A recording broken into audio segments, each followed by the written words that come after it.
tekad, kuatkan hati. Negeri ini memanggilmu kawan. Belajar, bergerak, berbagi untuk negeri. Guru penggerak, majukan pendidikan. Guru penggerak menghamba pada murid. Kreatif, rancang pembelajaran. Hargai potensi, tingkatkan prestasi. Lahirkan profil pelajar Pancasila. Belajar, bergerak, berbagi untuk negeri. Kita menjalin kolaborasi. Belajar, bergerak, berbagi untuk negeri. Demi bakti pada Ibu Pertiwi.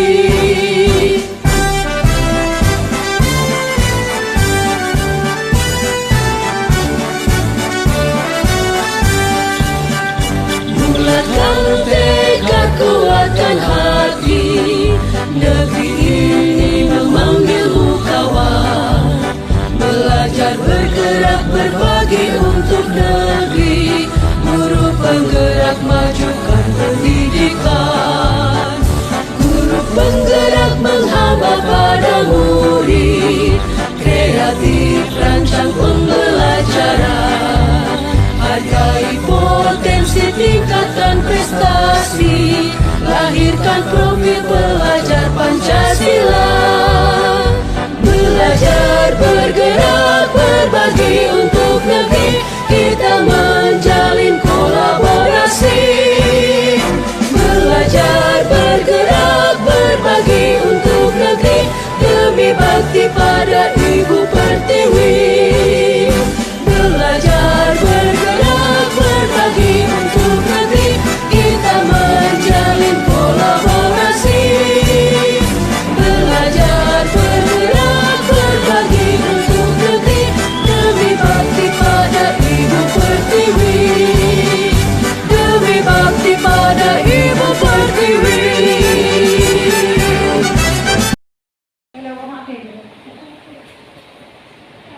Assalamualaikum warahmatullahi wabarakatuh. Waalaikumsalam warahmatullahi wabarakatuh. Salam sejahtera bagi kita semua. Selamat siang dan selamat datang kami ucapkan kepada yang terhormat Ibu Kepala TK Negeri Pembina Indra Makmum. Yang kami hormati rekan-rekan guru TK Negeri Pembina Indra Makmum. Yang kami hormati para peserta yang sudah hadir pada hari ini. Dan yang kami sayangi dan kami cintai Ibu Merianti, calon guru penggerak Angkatan 11 tahun 2024. Selamat datang dalam acara Diseminasi Budaya Positif untuk Aksi Nyata Modul 1.4. Calon Guru Penggerak Angkatan 11 Kabupaten Aceh Timur tahun 2024 yang diselenggarakan hari ini, hari Selasa, tanggal 20 Agustus 2024, bertempat di TK Negeri Pembina Indra Makmum, Kabupaten Aceh Timur.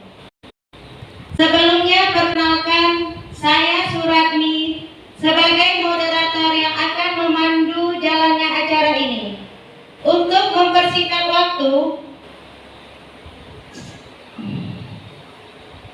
akan memasuki acara yang pertama, yaitu pembacaan ayat suci Al-Quran yang akan dibacakan oleh Ibu Rusni. Kepada Ibu Rusni kami persilakan. Assalamualaikum warahmatullahi wabarakatuh. Waalaikumsalam warahmatullahi wabarakatuh. A'udzu billahi minasyaitonir rajim. Bismillahirrahmanirrahim. Alif Lam Mim. Zalikal kitabu la raiba fihi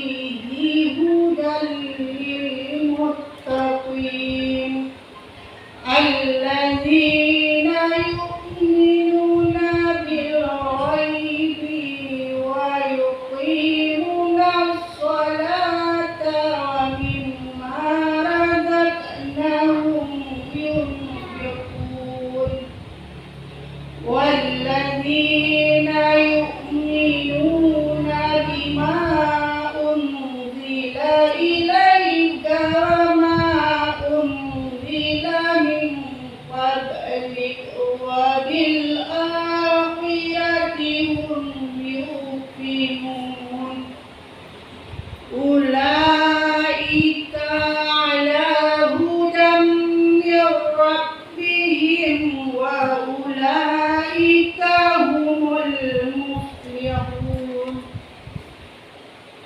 Innal ladzina kafaru sawa'un 'alaihim a andartahum am lam tunzirhum la yu'minun.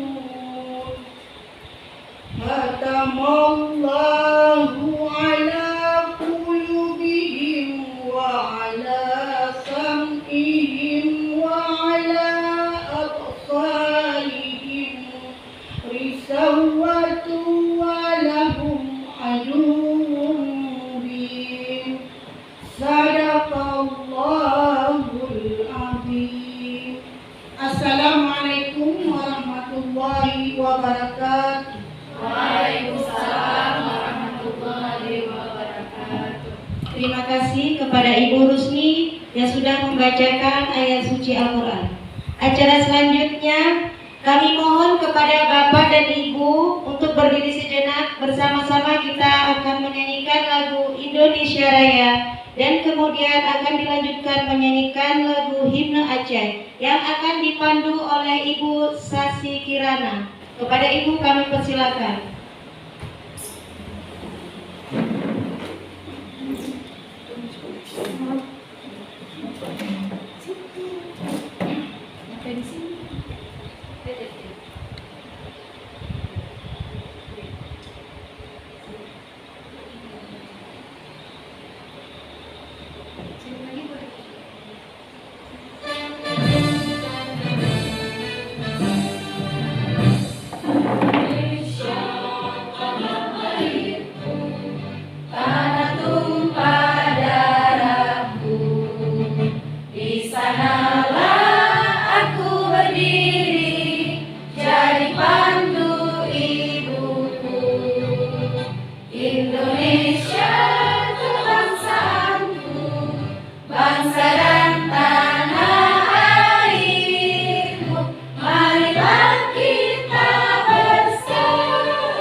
Rahmat melimpah, metua asa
Hadirin dipersilakan duduk kembali.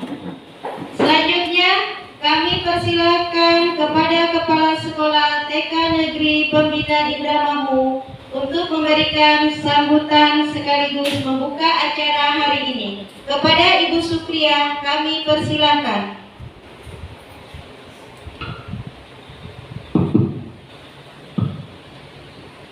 Assalamualaikum warahmatullahi wabarakatuh. Waalaikumsalam warahmatullahi wabarakatuh. Alhamdulillahirabbil alamin. Wassalatu wassalamu ala asyrafil anbiya'i wal mursalin wa ala alihi wa sahbihi ajma'in. Pertama-tama puji dan syukur marilah sama-sama kita panjatkan kehadirat Allah Subhanahu wa taala, yang mana oleh Allah yang telah memberikan kita kesehatan pada hari ini sehingga kita sama-sama bisa berkumpul dan menghadiri kegiatan hari ini, yaitu diseminasi budaya positif untuk aksi nyata calon guru penggerak angkatan 11 Kabupaten Aceh Timur. Selanjutnya salawat beriring salam marilah sama-sama kita sanjung sajikan kepangkuan Nabi besar Muhammad SAW beserta keluarga dan juga para sahabat beliau, yang mana yang telah seiring bahu seiring langkah membawa kita dari alam jahiliyah ke alam yang Islamiyah, dari alam kebodohan ke alam yang penuh dengan ilmu pengetahuan. Selanjutnya yang saya hormati dan yang kita cintai bersama ibu guru calon guru penggerak di TK Negeri Pembina Indramayu ini. Kemudian yang saya hormati guru-guru yang ada di TK Negeri Pembina Kecamatan Indramayu ini. Kemudian pada kesempatan kali ini saya merasa bersyukur dan juga berbangga karena di TK Negeri Pembina ini ada salah satu guru yang menjadi calon guru penggerak pada angkatan 11 Kabupaten Aceh Timur. Kemudian selama beberapa bulan terakhir ini, mungkin sekitar kurang lebih 2 bulan yang telah berjalan pendidikan calon guru penggerak ini, saya melihat ada perubahan yang dilakukan oleh Bu Herianti ini, baik itu dalam pembelajaran maupun cara beliau berkolaborasi dengan rekan-rekan guru lainnya. Mungkin Bu Mary nanti yang saya harapkan di sini kedepannya setelah mengikuti pendidikan guru penggerak ini, seluruh ilmu yang dapat dari pendidikan calon guru penggerak ini bisa beliau implementasikan di sekolah, serta bisa mengajak guru untuk bergerak bersama-sama mengikuti perubahan yang ada, perubahan dan juga perkembangan yang ada di dunia pendidikan kita. Kemudian saya juga mengharapkan kepada guru-guru yang lain bisa kemudian nanti bisa mengikuti jejak Bu Mary, mengikuti calon guru penggerak yang ada di angkatan selanjutnya. Mungkin nanti angkatan 12, mohon ibu-ibu juga nanti ikut berpartisipasi, nanti mendaftar ya. Kemudian yang saya harapkan melalui diseminasi budaya positif ini, saya harapkan banyak guru-guru khususnya di TK Negeri Pembina Indramayu ini dapat mengimplementasikan budaya positif ini dalam pendampingan peserta didik maupun dalam kesehariannya. Mungkin hanya ini yang dapat saya sampaikan, lebih dan kurang mohon dimaafkan. Terima kasih atas segala perhatiannya. Billahi taufiq wal hidayah. Wassalamualaikum warahmatullahi wabarakatuh. Waalaikumsalam warahmatullahi wabarakatuh. Terima kasih kepada Ibu Supriya yang telah memberikan kata sambutannya. Selanjutnya acara pokok yaitu diseminasi budaya positif untuk aksi nyata modul 1.4 calon guru penggerak angkatan 11 tahun 2024 yang akan disampaikan oleh Ibu Herianti. Kepada Ibu kami persilakan. Terima kasih. Bismillahirrahmanirrahim. Assalamualaikum warahmatullahi wabarakatuh. Waalaikumsalam warahmatullahi wabarakatuh. Alhamdulillahirabbil alamin. Wassalatu wassalamu ala sayyidina Muhammadin wa ala alihi washabihi ajma'in. Puji dan syukur marilah sama-sama kita panjatkan kehadirat Allah Subhanahu wa taala yang mana Allah telah memberi kita kesehatan, panjang umur sehingga kita bisa hadir di tempat yang berbahagia ini. Dan tidak lupa pula juga selawat beserta salam marilah kita sanjung sajikan ke pangkuan Nabi besar kita Nabi Muhammad sallallahu alaihi wasallam, yang mana berkat perjuangan beliau, sahabat-sahabatnya, keluarganya juga mereka terus berjuang sehingga kita dapat merasakan kenikmatan seperti yang kita rasakan saat ini.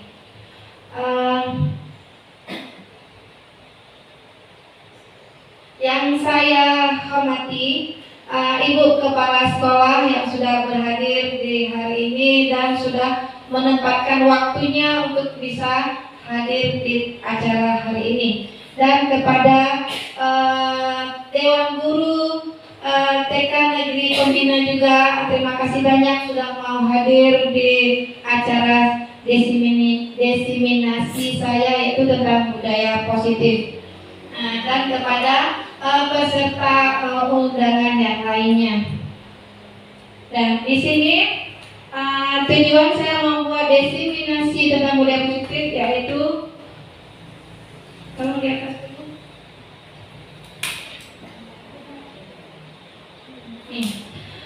Yaitu menyebarkan pemahaman dan penerapan pengalaman. Jadi di sini saya akan menyebarkan pemahaman saya tentang dan penerapan pengalaman saya tentang budaya positif yang kami pelajari di modul 1.4.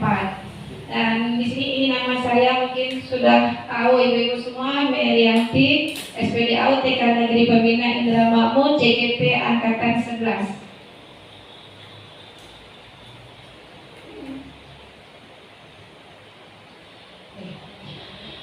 Pertama sekali sebelum kita lanjutkan ke berikutnya, kita lihat dulu tujuan pendidikan. Mungkin tujuan pendidikan kita di sini apa ya kira-kira ya? Atau kita bacakan aja di sini, yaitu tujuan pendidikan menurut KHD. KHD ini adalah seorang pemeran tokoh pendidikan, yaitu tujuan pendidikan adalah menuntut segala kodrat yang ada pada anak-anak agar mereka dapat mencapai keselamatan dan kebahagiaan yang setinggi-tingginya, baik sebagai manusia maupun sebagai anggota masyarakat. Oleh sebab itu, pendidik hanya dapat menuntun tumbuh atau hidupnya kekuatan kodrat yang ada pada anak-anak agar dapat memperbaiki lakunya, bukan dasarnya hidup dan tumbuhnya kekuatan kodrat anak. Jadi di sini ibu-ibu semua, dari Ki Hajar Dewantara ini kita bisa mengambil suatu ilmu yang sangat bermanfaat, yaitu bahwa kita seorang guru ini adalah menuntun. Mungkin dari dulu saya sendiri mungkin ada melakukannya. Kalau dulu mungkin sering menuntut ya. Kalau kita buat pembelajaran kita menuntut anak harus selesai. Tolong disiapkan, harus selesai baru boleh pindah ke permainan lainnya selanjutnya. Tapi di sini tidak. Selama saya belajar di calon guru penggerak ini di modul 1.1 ini tentang menuntut, tentang Ki Hajar Dewantara ini banyak sekali ilmu yang kita dapat di modul itu. Jadi saya sangat menyesal juga kenapa saya tidak melakukan menuntun dulu di masa saya mengajar. Jadi ibu-ibu, mari sekarang kita berubahlah untuk menuntun anak-anak kita, apalagi kita di usia dini ya ibu-ibu, dari usia 4 tahun kita sudah menuntun, jangan pernah menuntut lagi. Oke ibu ya? Oke, terima kasih, lanjut. Nah ini ya, budaya positif. Budaya positif di sekolah yaitu nilai atau kebiasaan di sekolah yang berpihak pada murid agar mereka dapat berkembang menjadi pribadi yang kritis, penuh hormat dan bertanggung jawab sesuai dengan profil pelajar Pancasila. Budaya positif. Kira-kira teman-teman ada yang di benaknya kira-kira budaya positif itu apa saja ya? Sudah pasti yang positif-positif ya, yang negatif nggak masuk sini. Apa saja ya? Buang sampah pada tempatnya. Boleh, tuh buang sampah pada tempatnya, boleh. Yang lain? Bicara sopan masuk juga ya. Tidak terlambat ke sekolah, habis itu menghargai sesama teman. Yang jelas budaya positif ini merupakan satu keinginan kita agar sekolah kita ini tercipta aman, tentram. Harus kita laksanakan budaya positif. Jadi kalau sekolah kita mau tentram dan nyaman dan adem dilihat dari luar, kita harus menampakkan sekolah kita berarti di sini ada tentang budaya positif. Tapi seandainya tidak ada budaya positif, mungkin apa yang terjadi ya sekolah kita? Mungkin para orang tua pun tidak akan mengantarkan anaknya kemari karena tidak ada budaya positif, Ibu, ya kan? Jadi dari sini kita langsung membuat budaya positif supaya sekolah kita menarik dilihat sama masyarakat tentunya dan mau mengantarkan anaknya ke tempat kita. Lanjut. Ini ya, konsep inti budaya positif ini ada beberapa macam.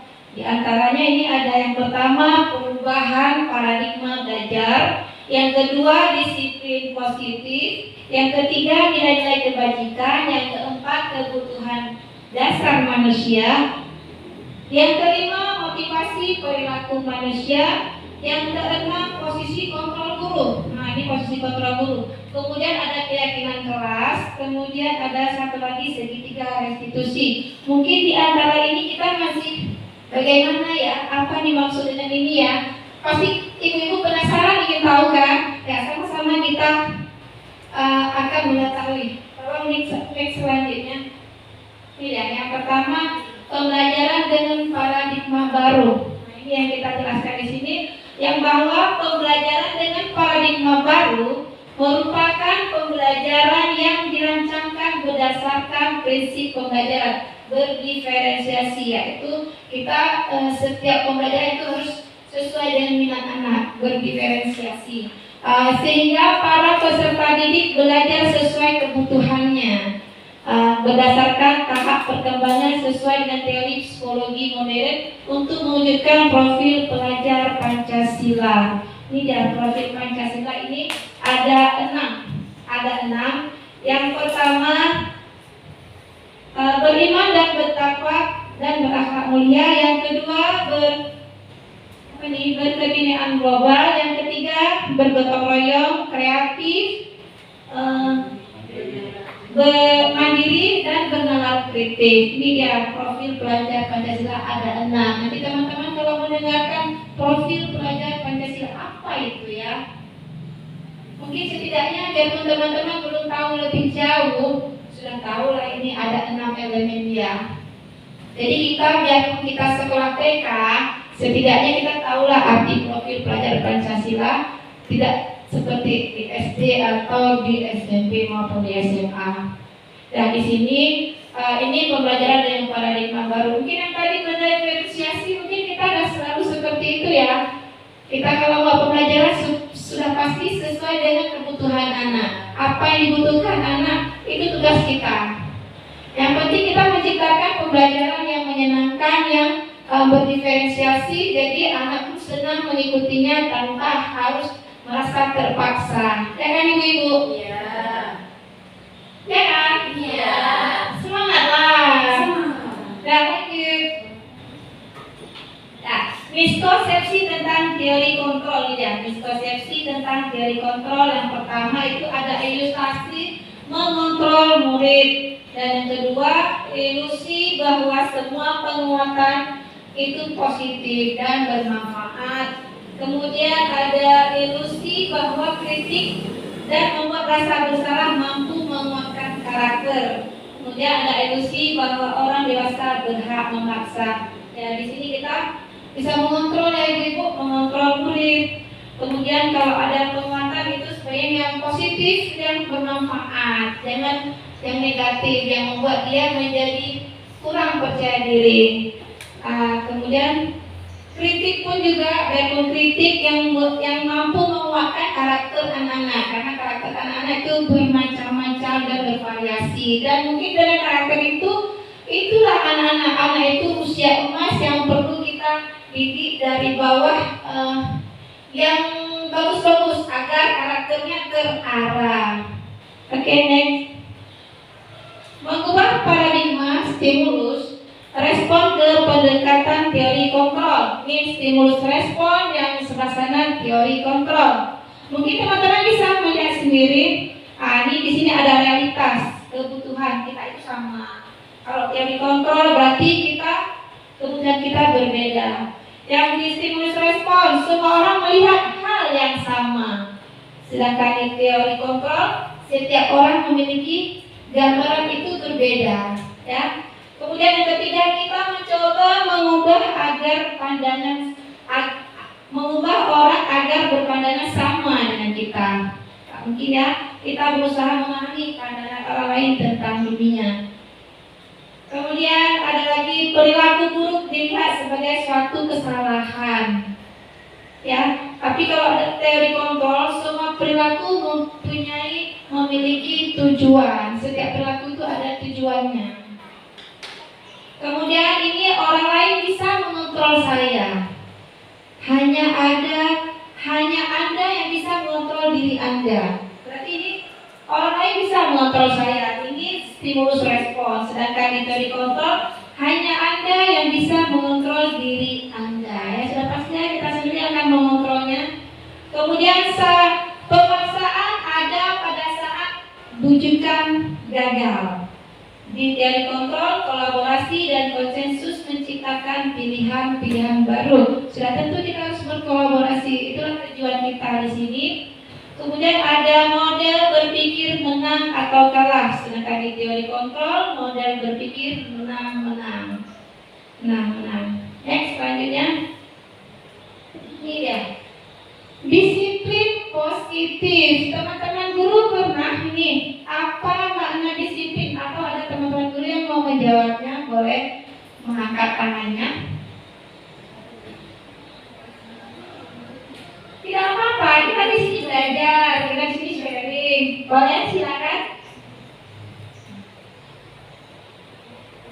Apa makna dari disiplin? Assalamualaikum warahmatullahi wabarakatuh. Waalaikumsalam warahmatullahi wabarakatuh. Di sini saya mencoba menjawab apa makna disiplin itu. Menurut saya itu disiplin itu adalah taat peraturan. Demikian Bu, terima kasih Bu. Terima kasih Bapak. Terima kasih Bapak. Yaitu memang betul seperti yang Bapak katakan.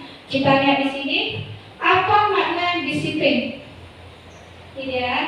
Disiplin positif berasal dari kata disiplina ya, artinya belajar ya. Hampir sama juga ya Pak Isan ya. Disiplin mengacu pada disiplin diri yang memiliki tanggung jawab terhadap apa yang kita lakukan berdasarkan nilai-nilai yang kita yakini. Kira-kira mengerti ya? Nah, sebagai pendidik, ini tugas kita nih. Ini sebagai pendidik, tujuan kita adalah menciptakan peserta didik yang memiliki disiplin diri. Sejak ini ya, sehingga mereka berperilaku mengacu kepada nilai-nilai kebajikan universal dan memiliki motivasi intrinsik dalam perubahan perilaku ke arah yang lebih baik. Itu memang tujuan kita Ibu ya, apalagi kita di TK ini penuh dengan menciptakan peserta didik yang berdisiplin positif. Ya Ibu ya, memang itu tujuan kita. Nggak mungkin kita menciptakan peserta didik yang tidak memiliki disiplin. Disiplin positif adalah satu cara penerapan disiplin yang bertujuan menumbuhkan kesadaran serta memberdayakan peserta didik tanpa imbalan. Penghargaan atau reward, ancaman atau hukuman.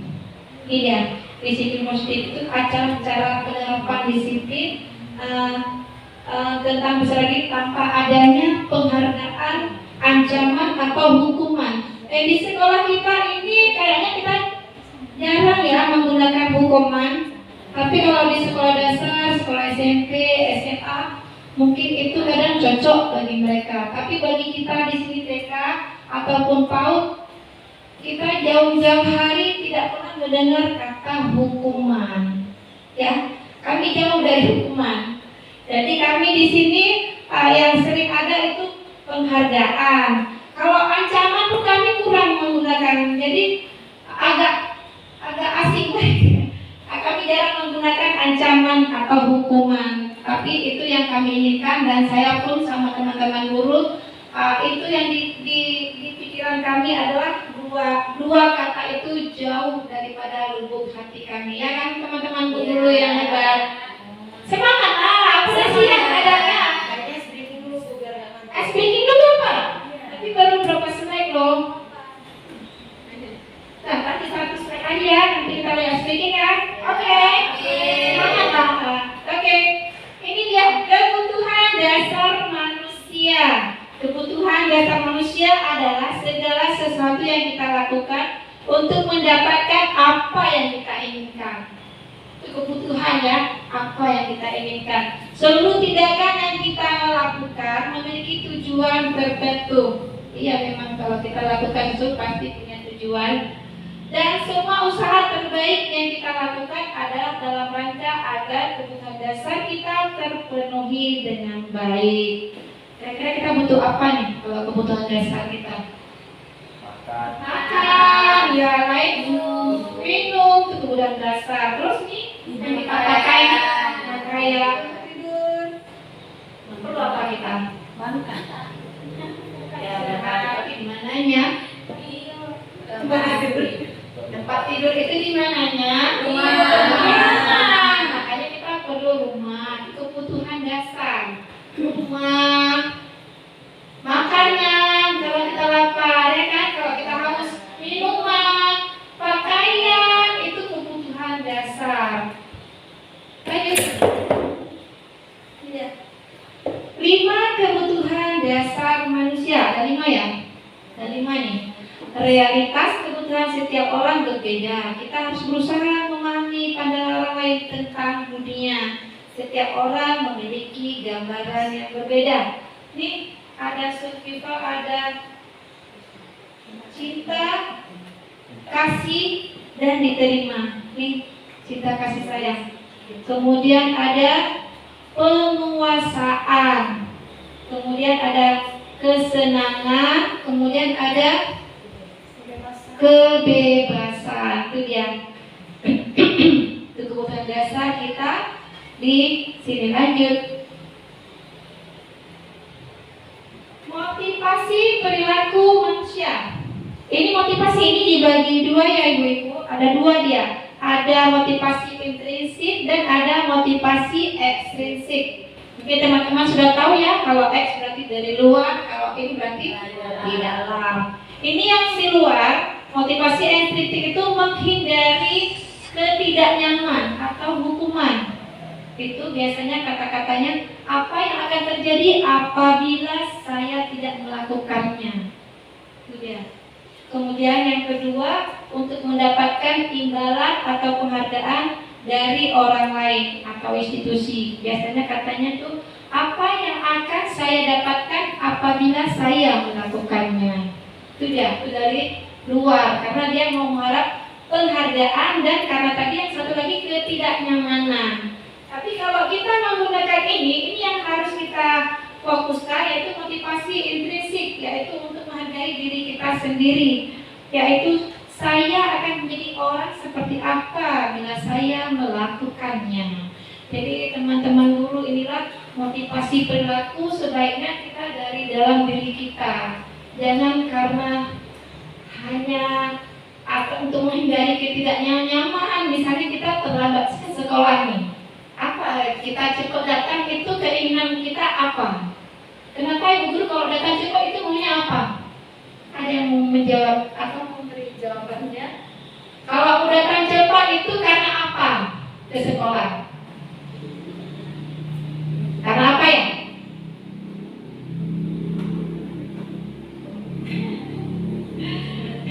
Untuk menghindari ketidaknyamanan.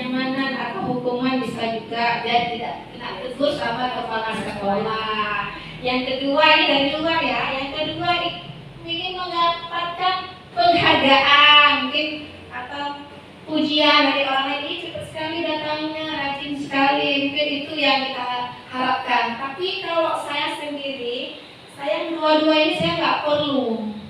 Saya lebih bagus saya sendiri aja. Mau penilaian orang seperti apa, itulah saya. Mungkin teman-teman guru juga tahu ya diri saya seperti apa. Saya jauh dari motivasi intrinsik. Saya tidak mengharapkan dari luar. Diri saya sendiri. Biarpun saya cepat datang, terlambat datang, kadang sekali-sekali itu kadang kesalahan saya. Tapi kalau saya cepat datang bukan karena ingin mengharap penghargaan atau takut kena hukuman, enggak. Bagi saya itu tidak ada. Mungkin teman-teman guru walaupun ada, sebaiknya kita berubah ya.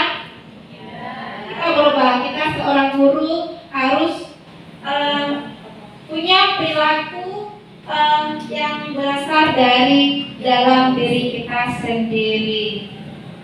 Oke, lanjut. Mari kita berlatih hukuman atau konsekuensi ya. Mari berlatih hukuman atau konsekuensi. Teman-teman apa tidak? Apa ya? Minta maaf kalau tulisannya kecil. Ini gimana nih? Nah, yang pertama lari mengelilingi lapangan basket 2 kali karena terlambat hadir di sekolah. Kira-kira apa ya? Apa hukuman atau konsekuensi? Hukuman. Berkeliling lapangan basket. Hukuman ya? Iya. Ada yang mengatakan konsekuensi? Gak apa-apa Bu, kita ini kan masih belajar. Kalau salah nggak apa-apa. Ya, kalau salah nggak apa-apa. Ya, hukuman tadi ya? Iya. Boleh disimpan ya? Iya. Simpan di memori masing-masing. Kemudian yang kedua, membersihkan coretan yang dibuat di meja tulis. Membersihkan coretan yang dibuatnya di meja tulis. Konsekuensi. Ya. Oke, kita buat konsekuensi. Tapi ingat ya, buat konsekuensi. Kalau yang ketiga, murid diminta untuk post up 15 kali karena tidak menggunakan masker ke sekolah. Hukuman. Apa yang kayak gitu memangnya?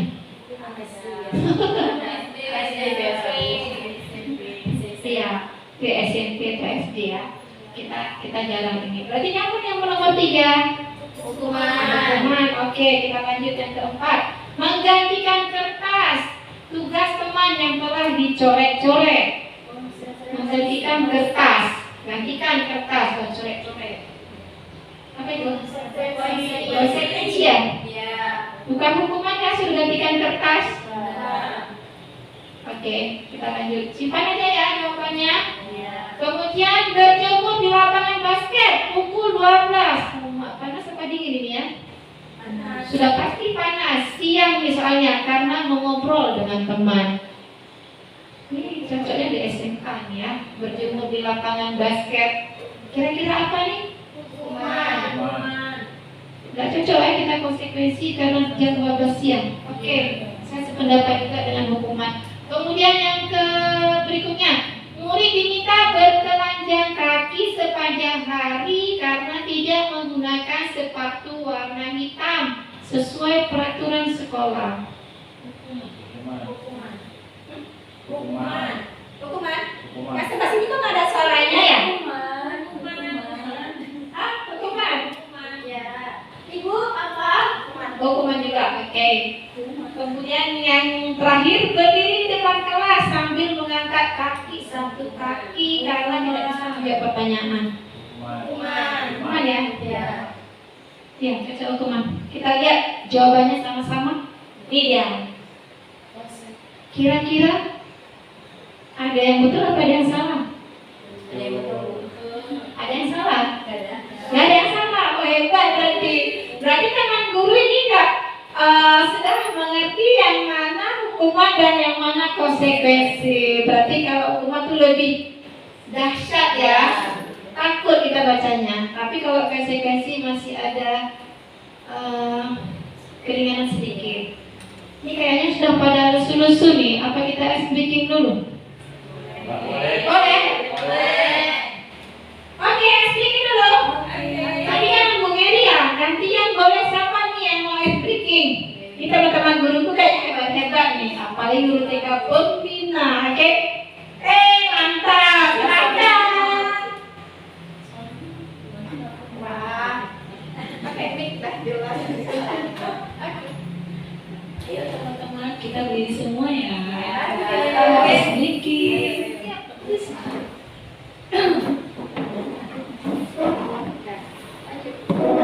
Satu, dua, tiga. Digulung-gulung ya teman, ibu guru. Bisa digulung-gulung? Bisa ibu-ibu digulung-gulung? Bisa. Oh, bisa.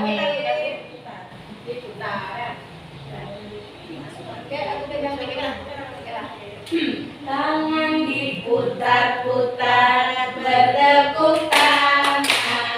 Tangan diputar-putar, peganglah bahu. Tangan diputar-putar, peganglah lutut. Digoyang-goyang, digoyang-goyang, digoyang-goyang.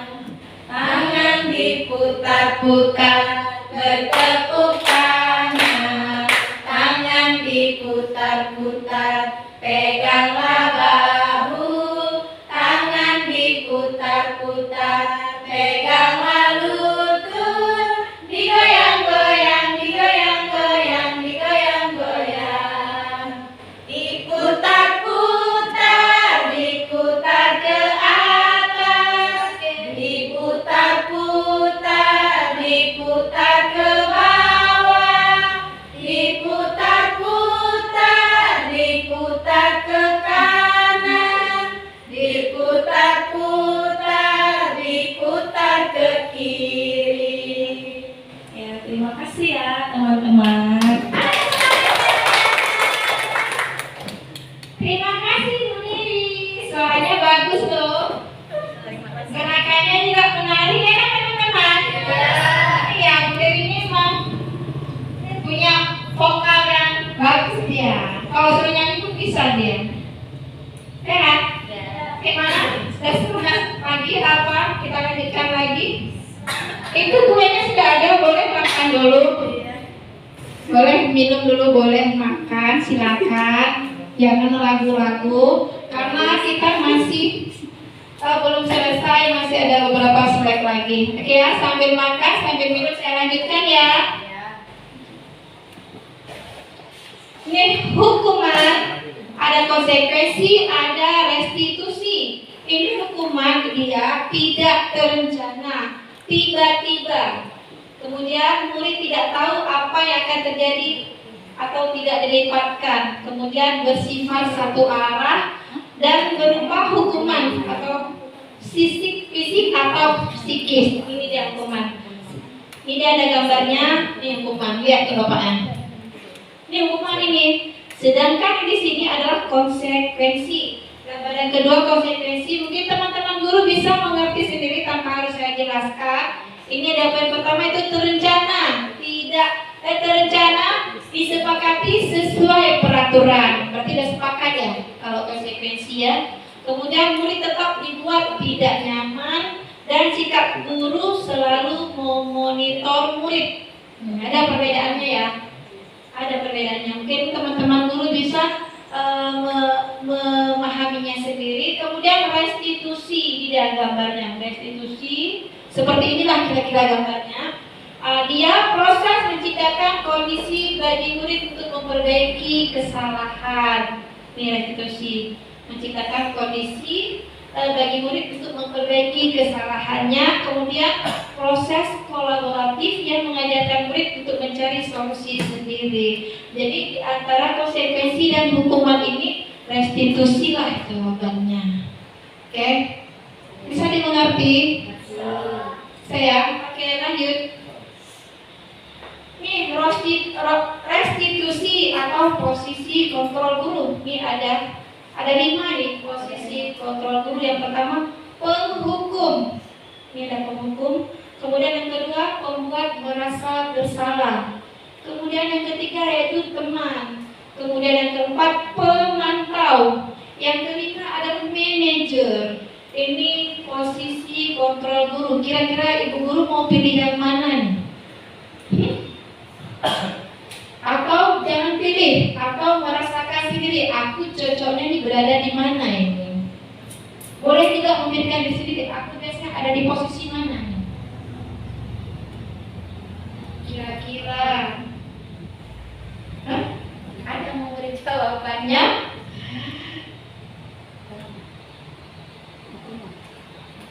Tidak. Penghukum sudah pasti kita tidak menggunakannya ya. Teman-teman guru pernah menghukum? Kalau anak TK berbuat salah atau mukul kamu pernah menghukum? Tidak ada. Berarti kita nggak ada itu. Yang kedua pembuat merasa bersalah. Pernah guru membuat seperti itu?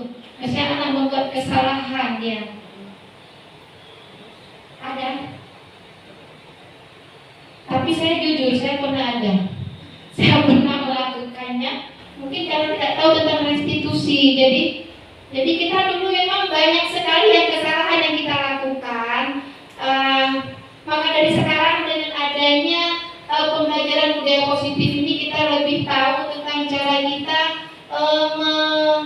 mengajak anak untuk mengatasi masalahnya sendiri tanpa harus membuat mereka merasa bersalah. Nah, kemudian teman, kalau teman kira-kira ada nih teman.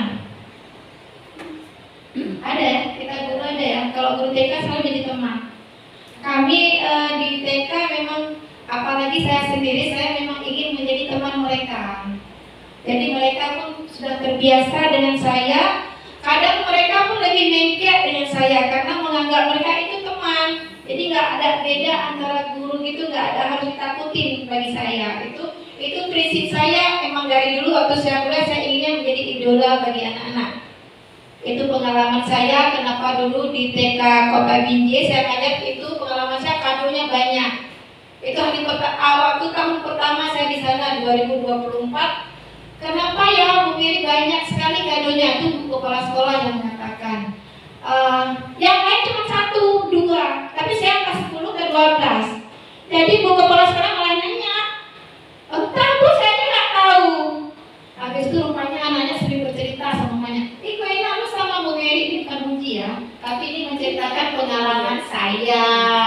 Makanya Bu Guru kalau bisa jadi idola bagi anak-anak, bukan menjadi figur yang menakutkan. Kalau udah datang cikgu itu, wah, gak berani. Kadang ada orang tuh gak berani masuk sekolah gara-gara lihat muka kita aja udah takut ya. Kita ada ya. Nah, ini yang pemantau nih, mantau aja, lihat aja lihat. Pemantau, ada juga yang guru itu, ada juga yang guru seperti itu, mantau aja, nggak ada ambil kesimpulan, nggak ada ambil tindakan, lihat aja. Udah berarti nanti baik sendiri, lihat aja. Tapi janganlah ya. Nih yang terakhir itulah manajer itu yang kita harus mengusahakan untuk mempunyai sifat seperti manajer ini, yaitu membimbing anak menyelesaikan masalah, ada tahapan-tahapannya. Lanjut nih tentang keyakinan kelas selanjutnya. Apa perbedaan keyakinan kelas dengan peraturan kelas? Teman-teman guru tahu tidak tentang keyakinan kelas? Ada yang mau menjawabnya? Keyakinan kelas itu kan seperti kita menciptakan suasana kelas kita itu yang berdisiplin, positif, aman, tentram. Jadi kita harus menggunakan keyakinan kelas kita. Ini ada juga contohnya, cuma udah tertutup dengan spanduk kita. Jadi di dalamnya ini ada beberapa. Ini ada contohnya, ada 6 ini. Tapi kalau di TK atau di PAUD kita tidak bisa menyuruh nulis sama anak-anak. Jadi kita yang berbicara, cuma kita menanyakan contohnya saja, mencontohkan saja. Teman-teman, apa ya keyakinan kelas kita supaya kita kelasnya tidak ribut, kira-kira kita mau buat apa nih? Bu, saling menghargai lah, jangan ribut, jangan berbicara. Iya, saling menghargai. Terus biar sekolah kita harus merangsang mereka, harus menanyakan kembali, memberi pengarahan kepada anak-anak itu, membuka imajinasi anak itu, menanyakan kembali. Kalau misalnya kita nih biar enak kita belajarnya, biar kursi sekolah kita harus apa ya? Nah, itu anak TK. Tapi mungkin kalau anak SD bisa kita kasih post-it tuh, kita kasih aja. Teman-teman apa yang harus kita lakukan nih? Kita tempel di sini. Nanti teman-teman boleh suka hati nempel sama itu kan mengeluarkan pendapat sendiri. Tapi kalau di TK agak susah ya. Susah kita cuma kita bisa. Pun kita buat kayak ini, keyakinan kelas kita harus ada gambarnya. Kalau kita TK tuh cara mengajari anak itu dengan gambar-gambar. Mereka akan mengerti dengan gambar-gambar ini. Ada sabar dalam artian selalu ingat kata-kata ajaib. Mari saling membantu berbagi, merapikan mainan. Kalau sudah bermain dirapikan kembali. Apa? Ini berarti di sini belum ada ya perbedaan keyakinan kelas dan peraturan kelas. Belum ada yang menjawab tadi ya. Tapi kalau keyakinan kelas sudah tahu kan? Kira-kira ada ngerti yang keyakinan kelas?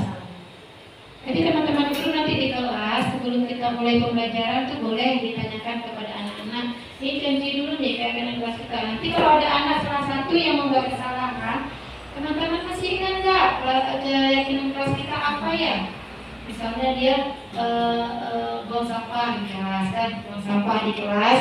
Kemudian kita tanya, kita dekatin dia, sudah kita dekatin anak itu. Kalau kelas kita kayaknya kalau mau bersih kita harus apa ya? Iya harus bersih segalanya. Tapi kayak itu ada sampah siapa? Dan sampah siapa? Oh ya masih ingat nggak tentang keyakinan kelas kita? Ingat Bu, buang sampah pada tempatnya. Begitulah kalau sama anak-anak ya. Lanjut, ini dia. Keyakinan kelas. Keyakinan kelas memang berbeda dengan peraturan kelas. Nah, berbeda dengan peraturan kelas. Kalau keyakinan kelas adalah kesepakatan yang kita buat bersama antara guru dan murid untuk menciptakan lingkungan belajar yang positif dan produktif di dalam kelas.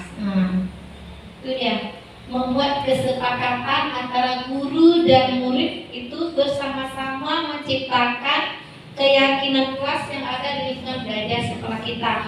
Kalau berbeda sekali dengan peraturan kelas, tidak. Kalau peraturan kelas adalah biasanya dibuat oleh guru tanpa melibatkan murid. Nah itu peraturan memang agak berat ya. Tapi kalau keyakinan kelas kita sama-sama mengeluarkan pendapat. Bisa dimengerti? Saya lanjut. Tidak. Pembentukan keyakinan kelas ini saya sudah jelaskan tadi apa saja. Ini kalau di TK memang kita harus buat gambar-gambar ya biar anak-anak mengerti. Karena anak-anak kalau kita suruh baca pasti tidak tahu ini apa nih. Dia pasti baca, dia ada senyum, ada ketawa. Nah itulah artinya senyum ketawa. Ada di sini senyum. Nah, sapa. Kemudian ini main permainan Bu. Nah, ini berarti saling membantu, saling berbagi kan sama-sama kan. Nah, ada orang tuh membaca gambar. Jadi kita di TK tuh banyak menggunakan pembelajaran yang bergambar-gambar. Mereka membaca dari situ dari gambar. Ini dia. Yang pertama bersifat abstrak, yang kedua berupa pernyataan universal, yang ketiga dibuat dalam pernyataan positif. Jadi kata-katanya itu harus positif. Ini kan positif semua nih. Maaf, tolong, terima kasih, kan bagus-bagus semua bahasanya. Kemudian sesuai dengan kondisi kelas dan sekolah sehingga mudah diterapkan. Sesuai dengan kondisi kelas ya. Kalau kondisi kelas kita sederhana, ya sederhana aja. Kemudian semua warga sekolah, warga kelas dilibatkan saat membuat keyakinan kelas. Jadi semua teman-teman tuh ada di ruang belajar maksudnya. Jadi kita sama-sama membuat keyakinan kelas. Lanjut. Ini ya, saya udah pernah mencoba menerapkan di TK. Itu salah satu kelas saya itu ada videonya boleh. Memang susah ya ibu-ibu kalau bicara dengan anak-anak, tapi senang kita berbicara dengan anak-anak.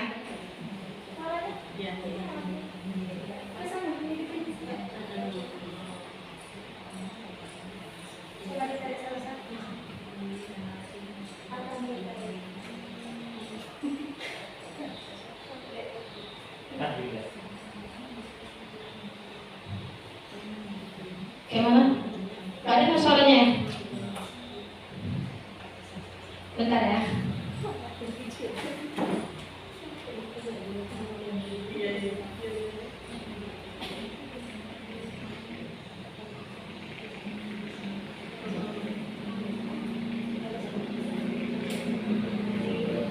Belum Bu suaranya.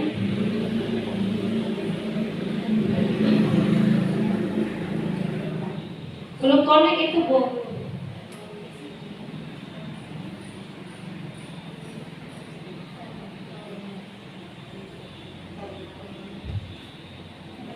Gimana?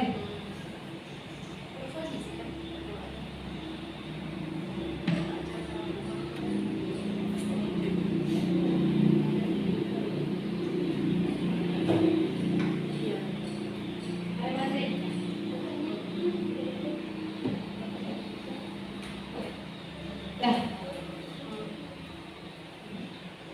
Kita lanjut aja. Lanjut aja ya. Ini cerita sekilas aja. Coba Ibu. Ini video saya waktu membuat tentang keyakinan kelas. Mungkin di sini saya membuat bentuknya lingkaran. Ini di hari pertama. Di hari pertama itu saya menduduk lingkaran bercakap-cakap dengan peserta didik untuk mendapatkan sesuatu kata yang untuk kesepakatan kelas tentang keyakinan kelas di sekolah kita. Di sini banyak sekali pendapat-pendapat dari anak, celoteh-celoteh anak itu yang membuat kita menjadi masukan untuk kita. Nanti kita buat di kertas yang lebih bagus, kita print, kemudian kita tempel, kita kasih nampak kepada anak-anak ini dia seperti ini.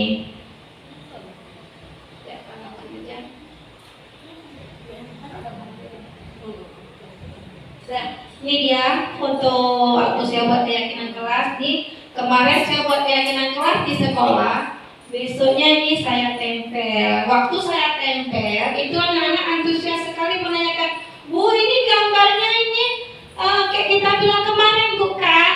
Iya sayang, ini dia Ibu print, Ibu print yang bagus, ada gambarnya kita tempel. Sekarang teman-teman ini keyakinan kelas kita. Jadi teman-teman harus mengikutinya seperti kesepakatan kita kemarin yang kita buat, ya kan? Iya Bu Guru, itu dia kesepakatan kelas kita. Mungkin kadang ada teman-teman yang lupa, kita suruh jalan ini kesepakatan kelas kita, buang sampah pada tempatnya. Bisa ya? Jadi kita Ibu Guru tuh gak capek-capek bilang, itu sampah belum buang, tuh sampah siapa? Gak usah lagi, karena mereka sudah tahu tentang keyakinan kelas itu apa. Jadi Bu Guru pun gak usah capek-capek kali, gak usah teriak, apalagi teriak-teriak kan Ibu-Ibu. Lanjut. Selanjutnya tentang segitiga restitusi. Ini dia. Segitiga restitusi, suatu proses dialog yang dijalankan oleh guru agar dapat menghasilkan murid yang mandiri dan bertanggung jawab. Jadi di hukuman dan konsekuensi tadi itulah ini dia. Ini ada tahap restitusi. Yang pertama yaitu menstabilkan identitas, ini yang pertama yang dibawa. Kemudian sampai itu validasi tindakan yang salah. Dan yang ketiga menanyakan keyakinan. Keyakinan seperti yang kita buat tadi, keyakinan ujung-ujungnya nanti kita tanya tentang keyakinan. Lanjut. Nah, menstabilkan identitas. Ini dia. Yang pertama tadi ya, menstabilkan identitas. Ini dia. Berdasarkan prinsip membuat kesalahan adalah bagian dari proses pembelajaran. Ini dia kata-katanya. Oke, teman-teman bisa lihatnya. Berbuat salah itu wajar, itu menstabilkan identitas. Nah, berbuat salah itu wajar. Tidak ada manusia yang sempurna loh. Ibu juga pernah melakukan seperti itu. Nah, itu kata-kata yang pertama kalau ada anak yang buat kesalahan. Kemudian Ibu tidak mau mencari siapa yang salah, tapi ibu ingin mencari solusi dari permasalahan kita. Ini tadi sama anak-anak ya. Misalnya anak-anak misalnya ada yang mukul nih, balas-balas. Nah, balas-balas kan ada berantem. Ini dia kita tanyakan pertanyaan ini satu-satu. Kamu berhak merasa begitu. Kalau saya pun seperti itu. Kalau ada di pihak saya, kan mukul, ya saya tetap balas, ya kan? Tapi kita bilang juga sama anak-anak nih, saya juga pernah melakukan seperti itu. Ibu juga pernah loh. Itu dia. Jadi anak-anak tidak merasa takut, tapi kita bicaranya secara pelan-pelan ya, dekati dia, lanjut. Nih, validasi tindakan yang salah yaitu berdasarkan prinsip setiap pelaku berupaya memenuhi suatu kebutuhan tertentu. Ini dia kata-katanya. Mungkin Ibu Guru boleh tidak langsung ya, karena ini nanti kata-kata ini kita gunakan nanti di setiap permasalahan yang ada di sekolah kita. Apalagi di TK banyak sekali permasalahan atau kasus. Nah, kasus ya. Ini dia caranya. Yang kedua tuh validasi tindakan yang salah. Kamu pasti punya alasan mengapa melakukan hal itu. Kamu pasti punya alasan kenapa ya kamu melakukan itu. Kemudian padahal kamu bisa melakukan yang lebih buruk dari ini. Ya, bisa melakukan yang lebih buruk daripada ini. Kemudian kamu patut bangga karena telah melindungi sesuatu yang penting buatmu. Kemudian kamu melakukannya karena mempertahankan sesuatu yang penting bagimu. Kadang dia mempertahankan dia supaya, kan kita kadang anak-anak tetap memikirkan kemenangan dia sendiri kan, tetap duluan dia bu. Nah, berarti kan duluan dia. Jadi kita validasi tindakan yang salah. Dan lanjut, menanyakan keyakinan yang terakhir. Yang ketiga itu berdasarkan prinsip teori kontrol bahwa pada dasarnya kita termotivasi secara intrinsik. Nah, ini kata-katanya, apa keyakinan kelas kita ya? Mungkin kalau sama anak-anak kita harus kayak gitu ngomongnya. Harus kayak gitu, harus pakai irama lagi, harus lembut lagi. Apa ya keyakinan kelas kita? Mungkin bahasa kita lebih enak lagi. Kira-kira apa nih? Apa ya keyakinan kelas kita? Ada apa ya? Ada ya lagi ya kalau kita di TK ya. Nih boleh juga. Nilai-nilai apa yang telah disepakati bersama? Nilai apa ya kemarin yang kita buat bersama? Masih ingat ya? Nah gitu-gitu bahasanya. Kemudian seperti apa gambaran sebuah kelas yang ideal menurut kamu? Kalau kelas yang ideal itu seperti apa menurut kamu? Harus bagaimana? Nah, kemudian kamu ingin menjadi orang seperti apa ya? Kamu ingin menjadi orang seperti apa ya? Coba dekatin dia pasti akan menceritakan yang di luar jangkauan kepala kita. Anak-anak itu banyak celotehnya yang ingin kita ketahui dan dia ingin mengutarakannya, perasaannya. Lanjut. Nih, kasus contoh penerapan segitiga restitusi. Itu kemarin ada salah satu anak TK terlambat ke sekolah. Di video nih. Ini video dia datang, cuman kita pas saya tanyakan itu kenapa ya Nabila terlambat hari ini ya? Kenapa terlambat ya hari ini? Dia langsung menceritakannya. Memang anak-anak tuh waktu udah mau hujan turun mau nangis langsung kita peluk aja. Kita nggak bisa bicara apa-apa lagi. Itu namanya anak TK ya. Jangan apalagi dimarahin, mungkin nggak mungkin ya. Kita tetap menanyakan. Kenapa dia terlambat? Lanjut aja kan? Gak bisa videonya ya? Kita lanjut aja Bu.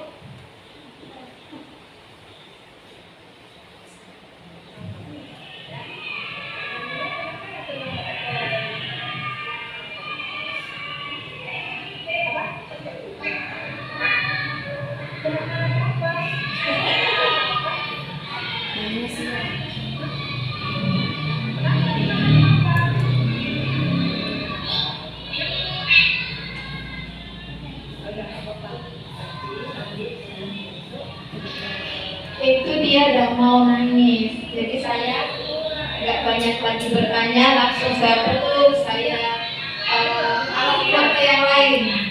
Jadi dia nggak fokus lagi ke gambaran papa tadi. Kita nggak tahu kenapa dia terlambat. Karena di hari papanya.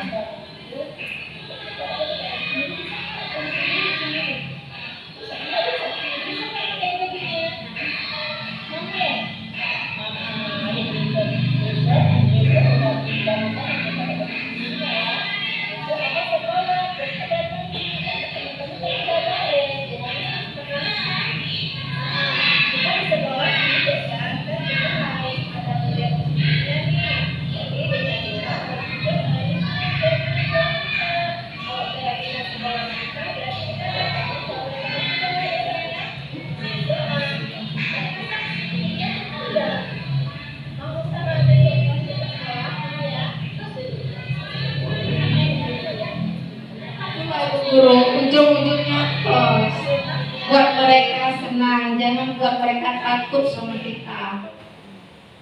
Ini dia video singkat saya. Ini kesimpulannya. Ini pada senang nih kalau udah bilang kesimpulan, kita senyum-senyum.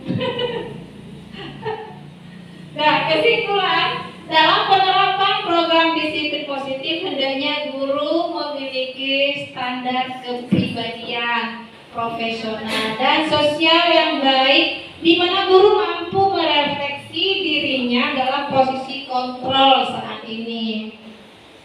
Bagaimana perjalanan dirinya sebagai among atau manajer. Berarti kan yang tadi manajer ya, untuk menyelesaikan masalah tentang restitusi tadi ya, menuntun murid-muridnya menjadi insan yang mandiri dan merdeka dan bertanggung jawab.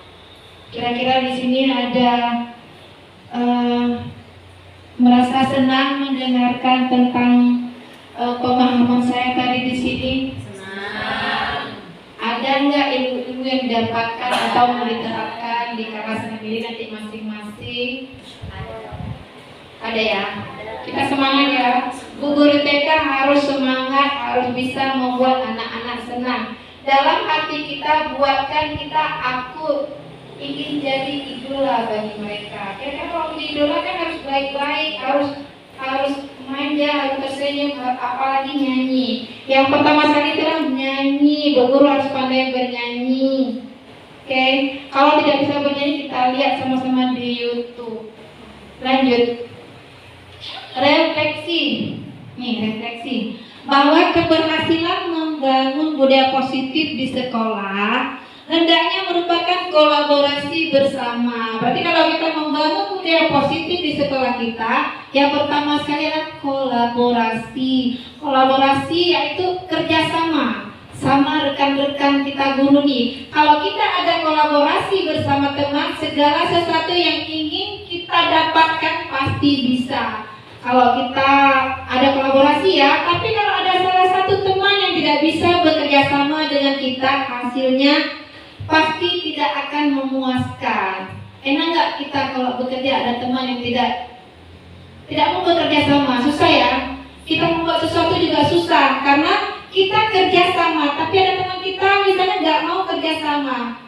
Kadang kita pun merasa, ya Allah, kenapa seperti ini ya kerja? Jadi kita pun agak kurang semangat kita. Tapi kalau sudah ada kolaborasi menjadi sebuah tim yang akan sukses nanti di kedepannya. Nih, sebagai guru saya bertujuan adalah ingin menciptakan peserta didik yang memiliki disiplin diri sehingga mereka bisa berperilaku dengan mengacu pada nilai-nilai kebajikan yang berasal dari motivasi intrinsik, bukan ekstrinsik. Oke? Ingat tadi ekstrinsik itu apa? Ekstrinsik itu yang di luar tuh tadi, ingat ya? Ketidaknyamanan dan ingin mendapatkan penghargaan. Gak usah lah kita punya sifat seperti itu, pakailah yang sifat intrinsik.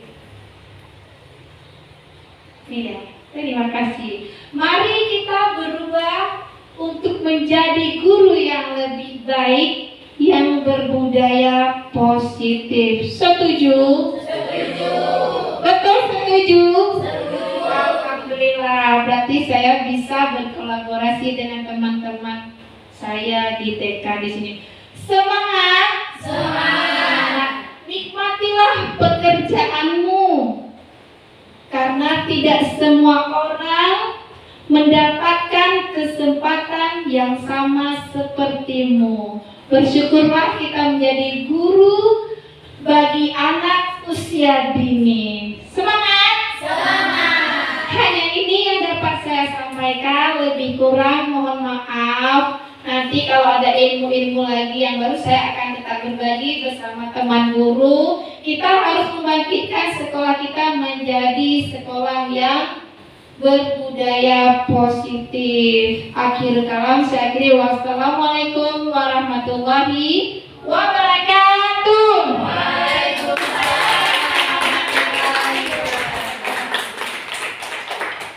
Terima kasih kepada Ibu Merianti yang sudah memberikan materi tentang budaya positif. Semoga rekan-rekan guru bisa menjalankan ya di kegiatan nanti sehari-hari. Selanjutnya untuk mendapatkan berkah, maka acara pada hari ini kita tutup dengan doa. Kepada Bapak Muhammad Ihsan kami persilakan.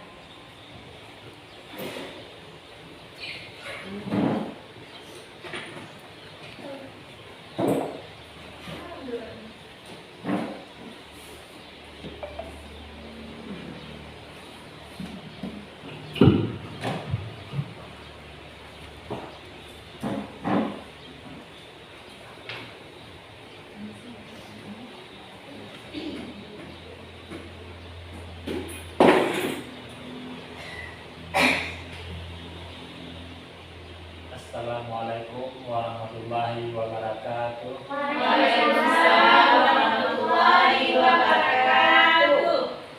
A'udzubillahi minasyaitonirrajim. Bismillahirrahmanirrahim. Alhamdulillahirabbil alamin.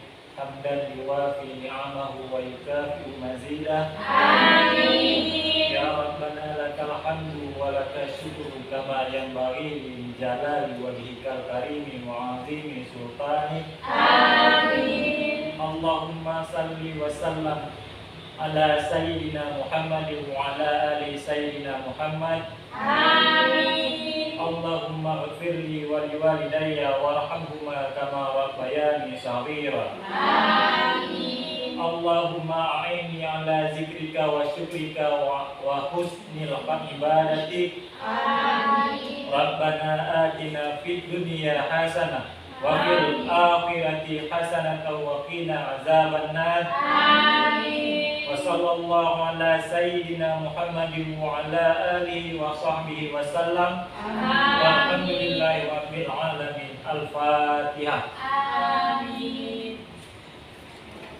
Assalamualaikum warahmatullahi wabarakatuh. Waalaikumsalam warahmatullahi wabarakatuh. Terima kasih kepada Bapak Muhammad Ihsan yang telah membacakan doa. Dengan berakhirnya pembacaan nanti, maka berakhir pula acara kita pada hari ini. Saya selaku moderator mohon pamit undur diri. Mohon maaf jika ada kesalahan dan kekurangan. Terima kasih atas perhatiannya. Saya akhiri, wabillahi taufiq wal hidayah. Wassalamualaikum warahmatullahi wabarakatuh. Waalaikumsalam.